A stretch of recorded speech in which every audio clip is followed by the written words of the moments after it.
त्रिरत्नमा सादर वन्दना। शासनका उपाध्याय आचार्यदेखि लिएर देखाउने सुनाउने सिकाउने सबै गुरुवर भन्तेज्यूहरूलाई यो स्थानबाट वन्दना। साथै गुरुवरहरूको आशीर्वादलाई शिरोधारण गरी सधर्म प्रेमी उपासकोपासिकाहरूमा दिनानुदिनको मङ्गलमयको शुभ मैत्री कामना व्यक्त गर्दै सधर्म प्रेमी उपासकोपासिकाहरूलाई आज पनि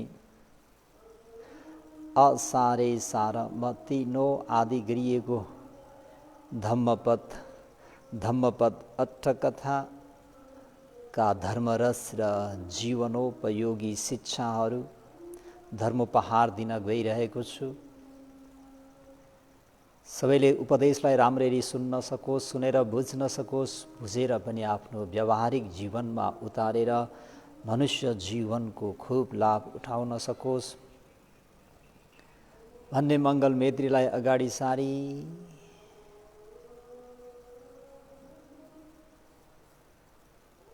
भगवान शास्ताले सारीपुत्र र मौदगल्यान स्थिर 2 युगल भिक्षुहरूलाई अग्रश्रावक पद दिनुभएको सम्बन्धमा वेलुवनाराममा बिहार लिइरहनु भएका भिक्षुहरूको बीचमा यसरी कुरा चल्यो। सद्धर्म प्रेमी उपासकोपासिकाहरू, भगवान शास्ताले पनि मुख हेरेर अग्रपद दिनुहुन्छ जस्तो लाग्छ।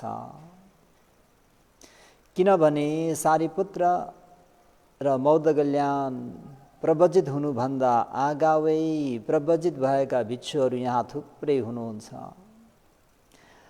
अग्रपद नै दिनु छ भने पञ्चभद्रवर्गीयहरूलाई दिनुपर्ने थियो, अथवा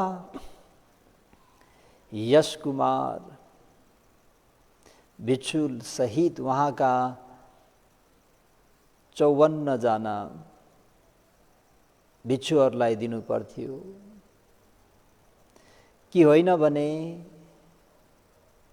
30 जना भद्रवर्गीय भिक्षुहरूलाई दिनुभए पनि हुन्थ्यो। उहाँहरूलाई पनि नदिए उर्वेल कश्यप, गया कश्यप, नदी कश्यप आदि गरिएका 3 जना दाजुभाइहरू छन्, उहाँहरूलाई दिनुभए पनि हुन्थ्यो। तथागतले यसरी पक्षपात गर्नुभई मुख हेरेर अग्रपद दिनुभएको हो कि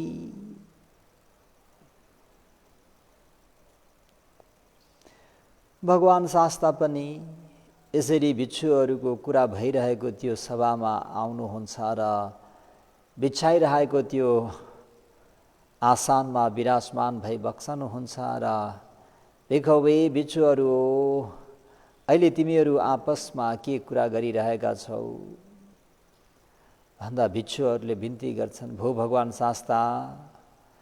भगवान शास्ताले सारीपुत्र र मौदगल्यान यी 2 स्थिरहरूलाई अग्रपद दिनुभएकोले हामी बीचमा विवाद चलिरहेको छ। उहाँहरूभन्दा पहिले प्रवजित हुनुभएका कौडन्य आदि पञ्चभद्रवर्गीय भिक्षुहरू सहित यतिका अरू ज्येष्ठ भिक्षुहरूलाई छाडेर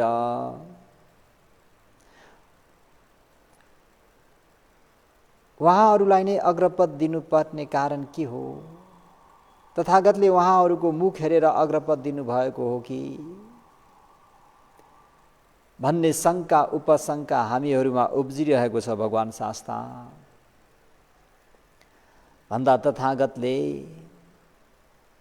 यसरी भन्नुहुन्छ, भिक्षुहरू, मैले तिनीहरूको मुख हेरेर अग्रपद दिएको होइन। जो भिक्षुहरूले आफ्ना पूर्व जन्ममा जे प्रार्थना गरेर आएका थिए त्यही पद प्राप्त हुने हो। जसरी कौडन्य भिक्षुले अग्रधर्म अवबोध गरी सबैभन्दा पहिला अरहन्त वा धर्म बुझ्ने प्रार्थना गर्दै अग्रदान दिँदै आएका हुन्, त्यसको फलस्वरूप 79 कौडन्योको अग्रपद प्राप्त गर्नमा उनी सफल भए।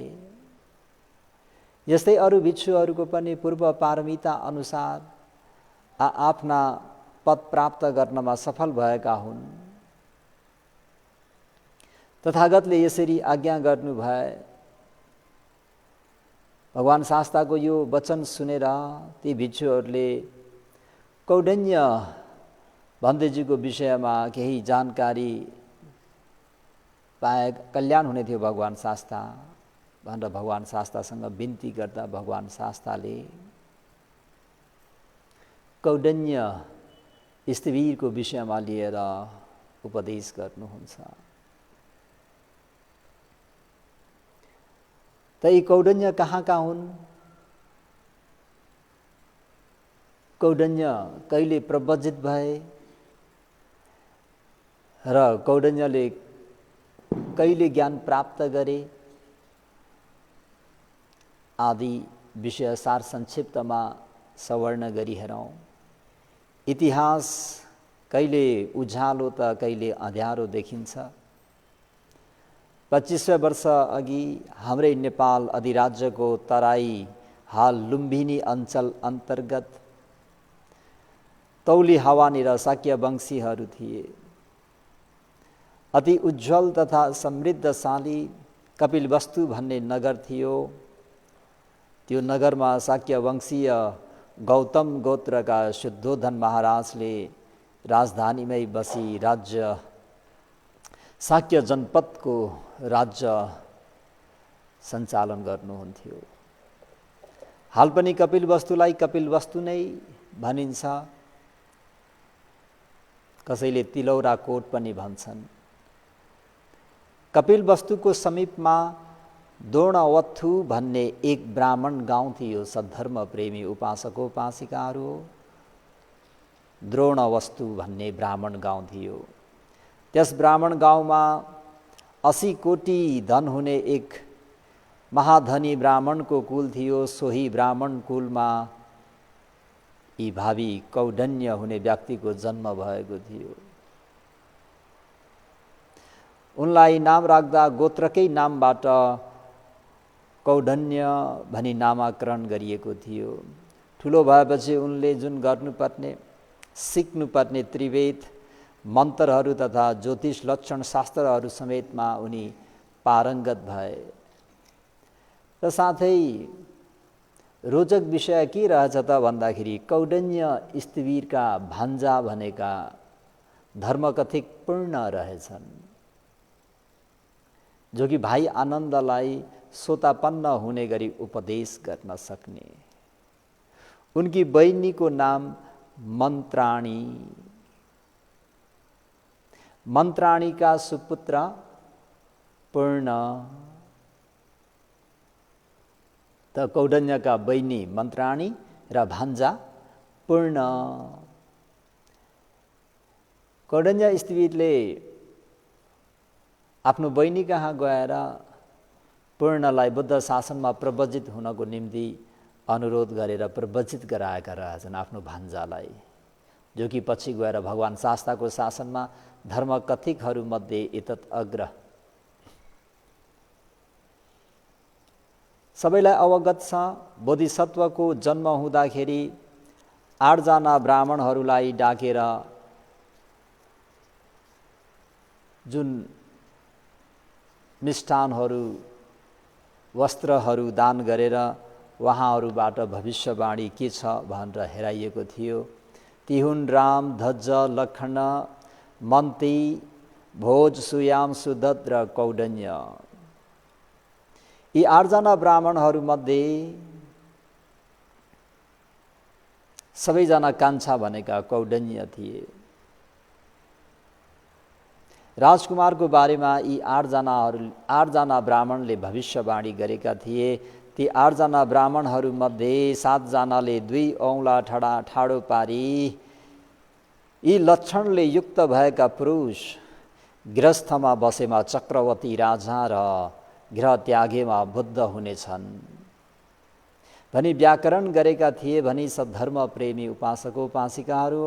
त्यसमध्ये सबैभन्दा कान्छो कौंडिन्य मानवले भने एकै औँलो मात्र ठाडो पारी यस्ता लक्षणहरूले सम्पन्न भएका महापुरुषहरू कहिले पनि घरमा बस्ने छैनन्। गृहत्याग गरेर अवश्य बुद्ध नै हुनेछन् भनी ठोकुवा लगाएका थिए।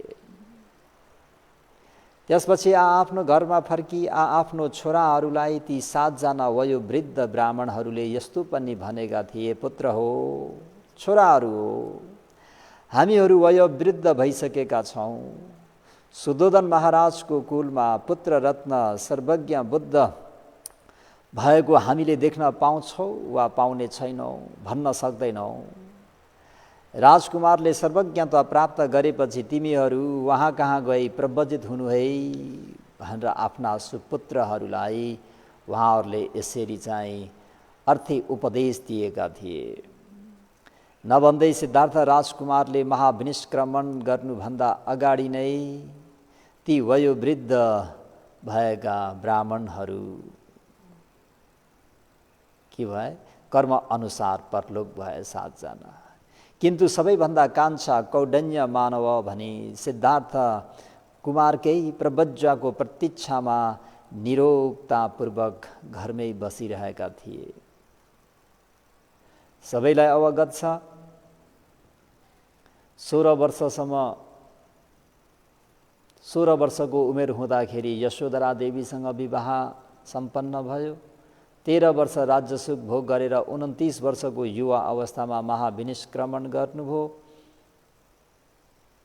र प्रव्रजित भएर उरुवेल वनमा पुग्नुभयो है। यो कुरा सबैलाई अवगत छ। कौडन्य मानवले चाहिँ जुन दिनदेखि सिद्धार्थ राजकुमारको लक्षण हेरी भविष्यवाणी गरे त्यस दिनदेखि नै सिद्धार्थ राजकुमारको प्रव्रज भएपछि आफू पनि प्रव्रजित हुने मनसायले प्रतीक्षा गरिरहेका थिए। समय समयमा उनले सिद्धार्थ राजकुमार प्रव्रजित भए वा भएनन् भन्ने खबर पनि लिइरहेका थिए। अनि जब सिद्धार्थ राजकुमार घर छाडी प्रव्रजित भई क्रमश बुद्ध गयाको उरुवेल वनमा बस्नु भएको छ भन्ने खबर के सुने, तब उनले आफ्ना ती पहिलाका मित्र ब्राह्मणहरूका 7 ब्राह्मणहरूको घरमा गई उनीहरूको छोराहरूलाई यसरी भन्छन्, यदि तिम्रा बुबाहरू जीवित रहेका भए अवश्य नै उनीहरू सिद्धार्थ गौतमको पछि लागि प्रव्रजित हुने थिए होलान् है। सिद्धार्थ राजकुमार प्रव्रजित भई हाल बुद्ध गयाको उरुवेल वनमा बस्नु भएको छ। वहाँ अवश्य नै सर्वज्ञ सम्मा सम्बुद्ध भई बक्सिनेछ। यदि तिमीहरू पनि चाहन्छौ भने आऊ, हामी सबै प्रव्रजित हौँ भनेर यसरी चाहिँ आह्वान गर्नुहुन्छ। सबै त आउँदैनन्, 3 जना आउँदैनन्, 4 जना ब्राह्मणका सुपुत्रहरू आउँछन्। कौडन्यले नेतृत्व गरेर प्रव्रजित हुन्छन्। त्यही भएर पाली साहित्यमा कौडन्यो भद्दियो वापो महानामोच असची एते पञ्च महाथेरा पञ्चवगोती वचरे भनेर भनिन्छ। यी पञ्चभद्रवगीयहरूका नाम कौडन्य, वाप, भद्दिय, महानाम तथा असजी।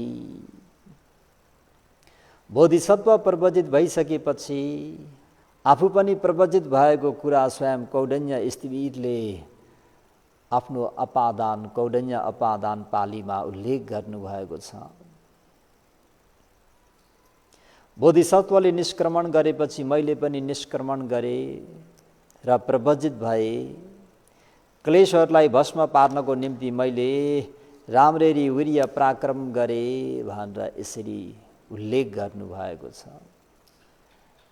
त सधर्म प्रेमी उपासक उपासिकाहरू हो, कौडन्य स्थिविर कपिल वस्तुका हुनुहुन्छ भन्ने कुरा स्पष्ट भयो र साथै सिद्धार्थ राजकुमार प्रव्रजित भइसक्नु भएपछि उहाँले पनि प्रव्रजा ग्रहण गर्नुभएको रहेछ भन्ने कुरा पनि यहाँ स्पष्ट भयो। त सधर्म प्रेमी उपासक उपासिकाहरू हो, एवं प्रकारले इसीपतन मिगादा वनमा पुग्नु भई भन्दा पनि त्योभन्दा अगावै 6 वर्षसम्म यी बुद्ध हुन्छन् भनेर सिद्धार्थ बोधिसत्वको यिनीहरूले खुब तन मन लगाएर सेवा गरे पश्चात जब बोधिसत्वले अब यसरी कुनै आहार सेवन नगरिकन त हुँदैन, ज्ञानको निम्ति मध्यम मार्ग अपनाउनु पर्छ भन्ने लागेर उहाँले केही ठोस आहार सेवन गर्न सुरु गर्नुभयो। यो देखेर अब सिद्धार्थ गौतम तपस्याबाट च्युत भए। अब नखाइकन आचरण गर्दा त ज्ञान प्राप्त गर्न सकेनन् भने अब सम्भव छैन भनेर बोधिसत्व सिद्धार्थलाई उरुवेल वनमा छोडेर पञ्चभद्रवज्ञीयहरू उरुवेलबाट 18 योजन भएको इसीपतन मिगादा वनतर्फ प्रस्थान गरे। र भगवान शास्ताले कर्मैसँग यता बुद्ध गयामा बोधि ज्ञान प्राप्त गर्नुभयो र पहिलो धर्मचक्र परिवर्तन सूत्र उपदेश गर्नको निम्ति इसीपतन मिगादा वनमा आउनुभयो र कौडन्यलाई कन्भिन्स गरेर उहाँले उपदेश सुन्ने इच्छा गरिसके पश्चात भगवान शास्ताले त्यहाँ धर्मचक्र परिवर्तन सूत्र उपदेश दिनुभयो। त्यो उपदेशमा मनुष्य लोकमा ज्ञाति कौडन्य स्थिवीरले पहिलो भगवानको अग्र धर्म उत्तम धर्मलाई सत्य धर्मलाई अवबोध गर्नुभयो। अवबोध गरिसकेपछि लभेयहं भगवता शान्ति के पवजङ लभेयं उपसम्पदान्ति भो भगवान शास्ता मलाई भगवानको शासनमा प्रवजित उपसम्पदा दिनुहोस् भन्दा भगवान शास्ताले एही बेखु आउ मेरा प्रिय पुत्र भन्ने जुन वचनबाट कौडन्य वास्तविक त्यहाँ प्रवजित भइबक्स्यो र मार्ग ज्ञान फल ज्ञान पनि प्राप्त गर्नुभयो। र कर्मैसँग त्यसपछि छ यो भयो कौडन्य स्थिवीरको अलिकति यसै जीवनको जन्म। अहिले यहाँ तथागतले अन्यासी कौडन्यको अग्रपद प्राप्त गर्नमा ऊ सफल कसरी भए भन्ने कुरामा त्यो अतीतको घटना अलिकति जनाउनुहुन्छ।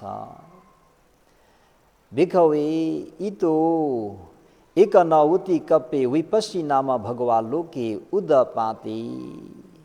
भिखवे मेरा प्यारा छोरा भिक्षुहरू हो, आजभन्दा 91 कल्प पहिले लोके यस लोकमा विपस्सी नाम गरिएका सम्मा सम्बुद्ध उदपाते उत्पन्न भइबक्स्यो। तदा महाकालो चुलकालो ती द्वे भाँतीका कुटुम्बीका महन्तङ सलिखेत्ते वपापेसुङ। त्यस बेला महाकाल र चुलकाल भन्ने दुईजना दाजुभाइहरू थिए। ती दुई भाइका धानका खेतहरू प्रशस्त थिए। अथेका दिवसे चुलकालो सल्लिके खेते गत्वा एकङ सल्लिक गब्बङ फलेत्वा खादेङ तङ अधि मधुरसङ अहोसी। एक दिन चुलकाल खेतमा गए धानको बालाबाट एउटा दुधे धान झिकी बोक्रा निकालेर खाएर हेर्दा गुलियो र मिठो उनले पाए र उनले यसरी विचार गर्छन्, यो दुधे धान अति नै मिठो छ। सो बुद्ध प्रमुखस बेकु सङ्घस सलिक भत्त दानङ दातु कामो होत्वा।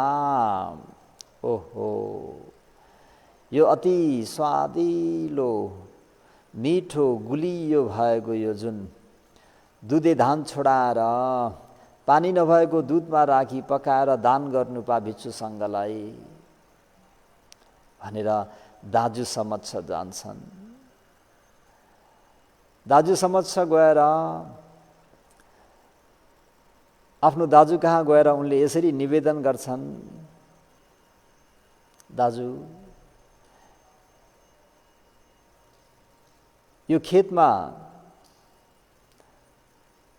फलिरहेको यो दुधे धान चाहिँ बोक्रा झिकेर त्यसमा राख्नुपर्ने सामग्रीहरू राखेर बुद्ध प्रमुख भिक्षु सङ्घलाई दान गराउन भनेर यसरी उहाँले भन्दाखेरि किंवदेशिता त हे मेरा प्रिय भाइ तिमीले के भनेको सलिक भतङ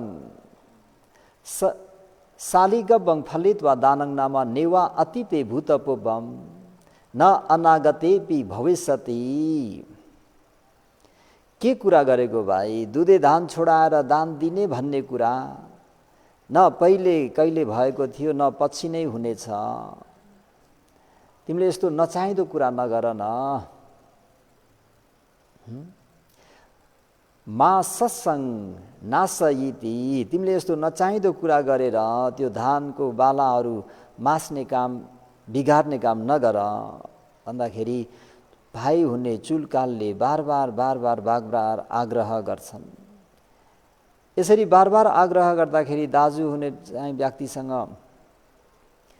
बार बार आएर यसरी भन्दाखेरि आखिरमा दाजु चाहिँले के भन्नु पर्यो त भन्दाखेरि अति जिद्दी हुँदाखेरि त्यसो भए भाइ खेत दुई भाग गर, मेरो भागमा परेको धान नछुनु, तिम्रो भागमा परेको धान तिमीलाई जे गर्न मनपर्छ त्यही गर भनेर अतनो कोठसे खेतङ यङ इच्छसी तङ करोहिति, तिम्रो भागमा परेको त्यो धान चाहिँ यङ इच्छसी तिमीलाई जे गर्ने इच्छा हो तङ करोहिति, तिमीले त्यसो गर, तर मेरो भागमा परेको त्यो धान चाहिँ तिमीले नछुनु भन्दा हुन्छ दाजु भनेर चुलकालले खेतमा गएर त्यो खेतलाई दुई भाग गरेर थुप्रै काम गर्ने कामदारहरूलाई बोलाई दुधे धान छोडाउन लगाएर शुद्ध दुधमा घिउ मह शक्कर आदि चाहिँदो मात्रामा हाली त्यसको खीर बनाएर भगवान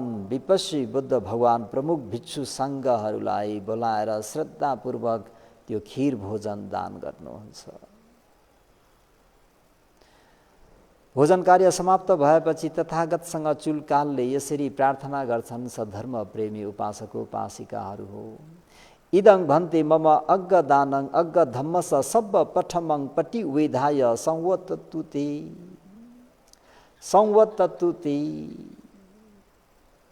भन्ते, छ भाग्यले परिपूर्ण भइबक्सेका भन्ते भगवान,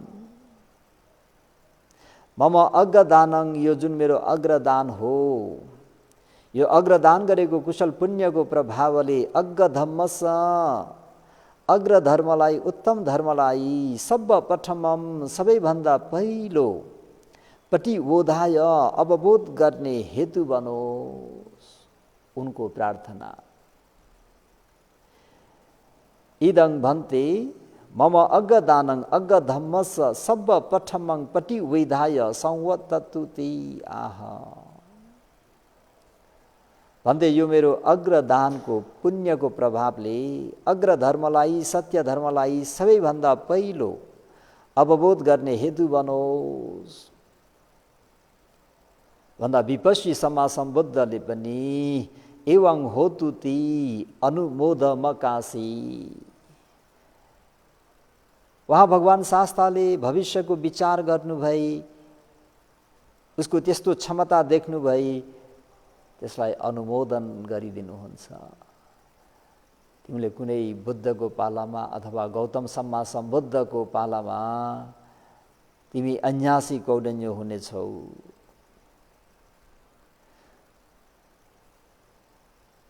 केही दिनपछि चुलकाल फेरि आफ्नो भागमा परेको खेत हेर्न जाँदा खेतभरि धान पाकेका बालाहरू लहराइरहेको देखेर उनको मनमा देशवा पञ्चविध प्रीति पटिलभित्वारे 5 प्रकारको प्रीति उत्पन्न भएर आउँछ। लभावता मेति चिन्तित्वा ओहो मेरो सुलभ हो, मेरोलाई लाभ भयो भनेर यसरी चिन्तन मनन गरेर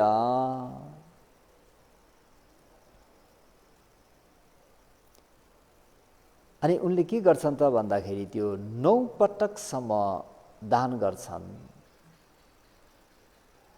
त्यो दुधे धान छोडाएर काट्दाखेरि मुठा पार्दाखेरि त्यो मुठा पारेको थुपार्दाखेरि, ओसार्दाखेरि, झाड्दाखेरि, त्यो थुपार्दाखेरि, नाप्दाखेरि अनि भकारीमा थन्काउँदाखेरि उनले यसरी दान गर्छन्, अग्रदान दान गर्छन्। त्यो दान घट्छ त भन्दा झन् वृद्धि भएर आउँछ अरे सधर्मप्रेमी उपासक उपासिकाहरू। यसरी झन् वृद्धि भएर आएको देख्दाखेरि उनी अति नै प्रसन्न हुन्छन् र त्यसर्थ भगवान शास्त्रले पनि धम्मो हि नामसे अत्तानङ रक्षन्तं रक्षति तेनाहं भगवान्। त्यसैले धर्मलाई जसले रक्षा गर्छ उसलाई धर्मले रक्षा गर्छ। त्यसकारण भगवान शास्त्रले धम्मो हवे रक्षति धम्मचारी धम्मो सुचिर्णो सुखमा वाहाति एसानि संसो धम्मे सुचिर्णे न दुर्गतिं गच्छति धम्मचारी। धम्मचारी शुद्ध धर्मको आचरण गर्ने व्यक्तिलाई धम्मो आफूले आचरण गरेको धर्मले हवे अवश्यमेव रक्षति रक्षा गर्छ। धम्मो सुचिर्णो सुखमा वाहाति सुचिर्णो राम्ररी आचरण गरिएको धर्मले त्यो धर्म आचरण गर्ने व्यक्तिलाई सुखमा देव सुख, मनुष्य सुख, निर्वाण सुख भन्ने 3 प्रकारको सुख आवाहति ल्याउँछ वा पुर्याइदिन्छ। एसानि संसो धम्मे सुचिर्णे राम्ररी आचरण गरिएको धर्मको एसानि संसो एसा आनि संसो यस प्रकारका आनि संसारहरू हुन्। न दुर्गतिं गच्छति धम्मचारी धम्मचारी दानशील, भावनाशील, समाधि, प्रज्ञाको आचरण गर्ने वा 10 कुशल पुण्य क्रियाको आचरण गर्ने व्यक्ति भनेको दुर्गतिं 4 अपाय दुर्गतिमा न गच्छति कहिले पनि पतन हुँदैन। धर्मको आचरण गर्ने व्यक्तिलाई धर्मले रक्षा गर्छ।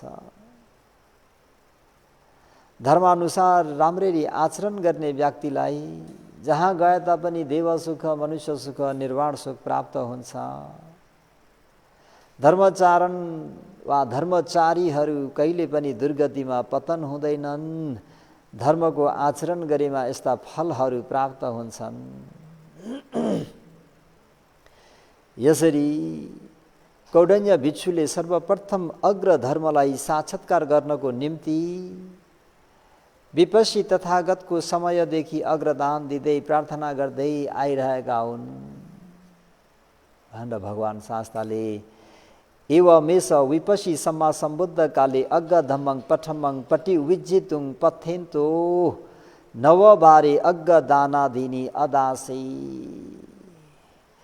एवं प्रकारले विपस्सी सम्मा सम्बुद्धको समयकालदेखि नै अग्र धर्मलाई सर्वप्रथम बुझिलिन पाम भन्ने प्रार्थना चाहिँ उनले 9 पटक अग्रदान दिएर प्रार्थना गरेर आएका आदि ती कुरा बताएर इतो सत सहस कप मथकिपन हंसवती नगरी पदुमत्तर सम्मा सम्बुद्ध कोपी भनेर फेरि भगवान शास्त्रले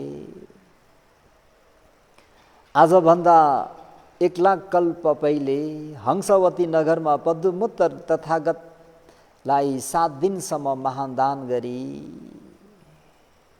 नम्बर 1 मा विपस्सी सम्मा सम्बुद्ध, दोस्रोमा पदुमत्तर सम्मा सम्बुद्धलाई सत्ताहं महादानं दत्वा 7 दिनसम्म महान दान गरेर तस्स भगवतो पादमूले निपजित्वा अग्गधम्मस पठमम आदि भनेर वहाँ पदुमत्तर तथागत सम्मा सम्बुद्धको पादमूलमा पनि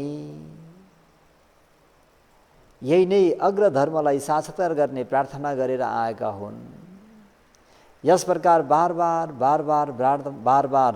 प्रार्थना गरी आएको कारणले नै अहिले कौडन्य स्थितिले मेरो शासनमा सबैभन्दा पहिले उत्तम धर्म, सत्य धर्म, अग्र धर्मलाई साक्षात्कार गरी अन्यासी कौडन्यको पद प्राप्त गर्न सकेका हुन्। मैले मुख हेरेर दिएको होइन भन्नुहुँदै कौडन्य भिक्षुको सम्बन्धमा कुरा स्पष्ट पार्नुहुन्छ। त्यहाँ भएका उपस्थित भिक्षुहरू पनि सन्तुष्ट हुन्छन् र फेरि भगवान् शास्ताको श्रीमुखबाट कौडन्य भिक्षुको अतीतका घटनाहरू सुने। त्यहाँ उपस्थित भएका सबै भिक्षुहरू सन्तुष्ट भए।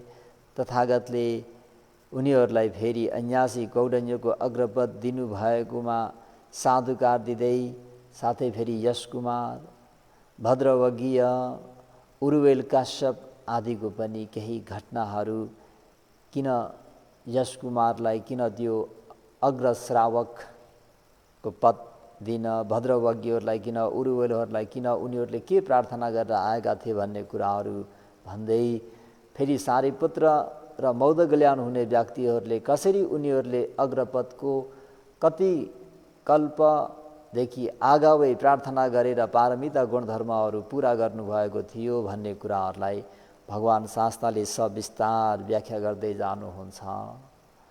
त आज कौडन्य स्थिवीरको जीवनी यतिमा ठिकै छ। भन्दा अझै थप्ने हो भने कौडन्य स्थिवीर भनेका एकान्त प्रेमी। भगवान् शास्ताको पहिलो भिक्षु भगवान् बुद्धको शासनमा प्रथम भिक्षु नै कौडन्य। त्यसो हुँदाखेरि उनी मोस्ट सिनियर भइदिए, सबसे ज्येष्ठ भइदिए। सारिपुत्र र मौदगल्यान भनेका अलिकति जुनियर भए, साना भए र पनि बस्दाखेरि उनीहरूले जुन पारमिता पुरा गरेर आएको हुँदाखेरि बस्दाखेरि भगवान् शास्ता मण्डलको माझमा बस्नुहुन्थ्यो भने सारिपुत्र स्थिवीरलाई दाहिने र मौदगल्यानलाई देब्रे र ठिक त्यसको पछाडि चाहिँ कौडन्य स्थिवीरलाई राखिन्थ्यो र कौडन्य स्थिवीरको पछाडिबाट चाहिँ बल्ल भिक्षु सङ्घहरू सबै मण्डल गोलाकारमा चाहिँ बस्थे। र पनि अग्रश्रावकहरूलाई अलिकति कस्तो कस्तो नमज्जा जस्तो लाग्थ्यो रे। आफू भगवान् शास्ताको दायाँ बायाँ बस्नु पर्दाखेरि कौडन्य स्थिवीर पहिला शासनका ज्येष्ठ भएका चाहिँ आफ्नो पछाडि हुँदाखेरि उनीहरूलाई अलिकति खुल्दुल भए जस्तै चित्त नबुझे जस्तो हुन्थ्यो। त्यो देखेर कौडन्य स्थिवीरलाई पनि गाह्रो हुन्थ्यो रे। ओहो, मेरो कारणले गर्दाखेरि अग्रश्रावकहरू शान्तपूर्वक बस्न पाएनन्, उनीहरूलाई केही असजिलो भयो। यो यसरी सभामा मञ्चमा अगाडि बस्नु भनेको मेरो निम्ति प्रपञ्च हो, म एकान्त सेवन गर्छु भनेर मनमा बार बार विचार आउँथ्यो रे। एक दिन उनीसँगै बस्ने भिक्षु चाहिँ अलिक अल्छी वीर्यहीन हुँदाखेरि कौडन्य स्थिवीरले उहाँलाई अर्थी बुद्धि ओभाद दिनुहुन्छ। आउस हो, यसरी अल्छी भएर बुद्ध शासनमा बस्नु योग्य छैन, यसरी वीर्यहीन भएर बस्नु योग्य छैन, तिमी उद्योगी हौ, वीर्यवान हौ भन्दा पनि त्यो नसुनेको देख्दाखेरि भयो यस्तो सब्रह्मचारीहरूसँग म किन बसिराख्नु यो मञ्चमा, बरु म एकान्त सेवन गर्छु भनेर भगवान् शास्ता समक्ष गएर अनुमति मागेर उनी धेरै टाढा हात्तीहरू 80,000 हात्तीहरू भएको मन्ताकिनी पुष्करिणीमा गएर उनले 20 वर्ष हो क्या 12 वर्ष हो कि 20 वर्ष चाहिँ उनले यसरी बिताउँछ। मनुष्यहरूको माझमा आउँदैनन्, उनी वनखण्डमै बस्छन्। उनको निम्ति त्यहाँ हुइआवच्छा कसले गर्थ्यो, भोजन आदि कसले दान गर्थ्यो त भन्दा 80,000 हात्तीहरूले। त्यो 80,000 हात्तीहरूले पनि एक आपसमा के सल्लाह गरेका थिए त भन्दा यी कौडन्य स्थिवीर भनेका एकान्त प्रेमी हुन्, शान्ति प्रेमी हुन्, त्यसर्थ हामी आफ्नो पालै पालो गरेर एक जना गरेर मात्रै उहाँको सेवा गर्ने भनेर हात्तीहरू चाहिँ भन्देजीको सेवामा फलाहारहरू दिने, दत्युनहरू दिने, पानीहरू दिन जाँदाखेरि एउटा एउटा हात्ती मात्रै गएर चाहिँ भन्देजीको उपस्था गर्थे। 12 वर्ष वा 20 वर्षसम्म त्यो पुष्करिणीमा बसेर आफ्नो आयुलाई हेर्दाखेरि आफ्नो आयु क्षीण भइसकेको देख्दाखेरि भगवान् शास्ता समक्ष आएर भगवान् शास्तालाई वन्दना गर्नुहुन्छ। वन्दना गर्दाखेरि पनि भगवान् शास्ता, म अन्यासी कौडन्य हो, म हजुरको शिष्य हुँ भनेर आफ्नो नामोच्चारण गरेर चाहिँ भगवान् शास्तालाई वन्दना गरेर भगवान् शास्तासँग एक्लै बसेर कुरा गर्छन्। किन उहाँले यसरी नामोच्चारण गर्नुभयो त भन्दाखेरि कसैले फेरि यी सबै हाड देखिने, सबै दुब्ले, सबै केश फुलेको, चाउरी परेका यी वयोवृद्ध भएका को होलान् भगवान्सँग, अनि फेरि एक्लै बसेर किन कुरा गरेका होलान् भनेर कसैले अकुशल हुन्छ कि भनेर अरे मलाई सबैले चिनुन्, किन बुद्ध शासनका पहिलो ज्येष्ठ पुत्र हुन् नि त। भिक्षुहरू मध्येमा मोस्ट सिनियर, सबसे ज्येष्ठ सुपुत्र भगवान्का हुँदाखेरि चिन्ने भिक्षु भन्तेहरूले त ओहो हाम्रा दाजु भन्ते आउनुभयो भनेर सबै खुसी भए, दर्शन गरे। नचिन्ने भिक्षु, नवयुवक भिक्षु र नयाँ दाताहरूको निम्ति उनीहरूलाई यो बुढो को हो भनेर अकुशल हुन्छ भनेर भगवान् शास्ता, म कौडन्य हो, अन्यासी कौडन्य हो, हजुरको प्रिय पुत्र भनेर यसरी नामोच्चारण गरेर उहाँले भगवान् शास्तासम्म कुशल वार्ता गर्नुहुन्छ। अनि त्यसपछि भगवान् शास्ता, अब म परिनिर्वाण हुन चाहन्छु भनेर अनुमति लिनुहुन्छ। कौडन्य, तिमी कहाँ चाहिँ परिनिर्वाण लिन्छौ? भगवान्, मलाई 20 वर्षसम्म जहाँ 80,000 हात्तीहरूले सेवा गरे, उनीहरू ठुलो उपकारी हुन् मेरा, म त्यहीँ नै गएर महापरिनिर्वाण हुन्छु भनेर कौडन्य स्थिति त्यहाँ जानुहुन्छ। त्यहाँ गएर त्यो मन्दाकिनी पोखरीमा स्नान गर्नुहुन्छ। स्नान गरिसकेपछि अन्तर्वासक चिवर धारण गरेर अनि आफ्नो त्यहाँ सबै सरसामानहरू पट्याएर थनको मनको गरेर अहोरात्रि फला समापतिमा बसेर अरुणोदय हुने समयमा बसी नै परिनिर्वाण भइबक्सिन्छ। बिहान हात्तीले भन्देजीको निम्ति दत्युन, जल, फलाहारहरू लिएर आउँछन्। सूर्योदय भइसक्यो, भन्देजी बाहिर निस्किनुहुन्न। सधैँ भन्देजी यतिखेर बाहिर निस्किसक्नुहुन्थ्यो, भन्देजी किन निस्किनु भएन भनेर हात्ती त्यो प्राणशालाभित्र, कुटीभित्र गएर सुनले यसो सुमसुमाउँदाखेरि परिनिर्वाण भएको बुझेर मुखभित्र सुन हालेर रुन्छ अरे।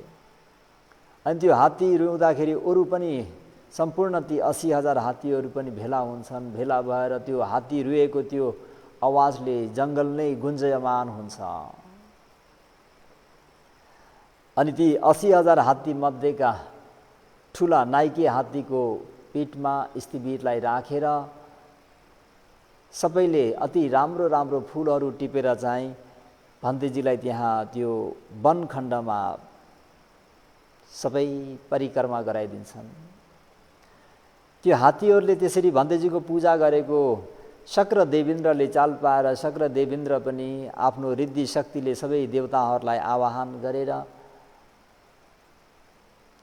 सुनको एउटा भन्देजीलाई बसाउनको निम्ति पाल्की जस्तो बनाएर लिएर आएर सम्पूर्ण 3000 योजन भएको त्यो हिमालयमा परिक्रमा गराउनुहुन्छ। 6 देवलोक 20 ब्रह्मलोकसम्म अन्यासी कौडन्यको त्यो शवलाई दर्शन गराएर अनि फेरि त्यो हात्तीलाई नै सुम्पिदिनुहुन्छ।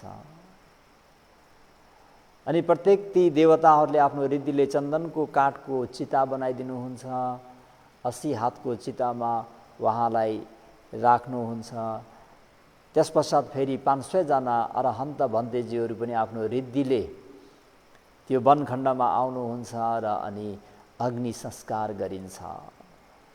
अग्नि संस्कार गरिसके पश्चात वहाँबाट प्राप्त भएको अस्थि धातुहरू जहाँ भगवान शास्ता वेलुवनाराम बिहारमा वा श्रावस्ती जेतवनाराममा बिहार लिनुभएको थियो, त्यहाँ गएर भगवान शास्ता यो हाम्रो भाता ज्येष्ठ दाजु भन्तेको अन्यासी कौडन्य स्थवीरको अस्थि धातु हो भन्दा भगवान शास्ताले त्यहाँनिर दाहिने हात पसारेर चाहिँ त्यो धातु निकाल्दाखेरि त्यहीबाट जमिनलाई फोडेर चाहिँ एउटा स्तूप चाहिँ उत्पन्न भएको थियो।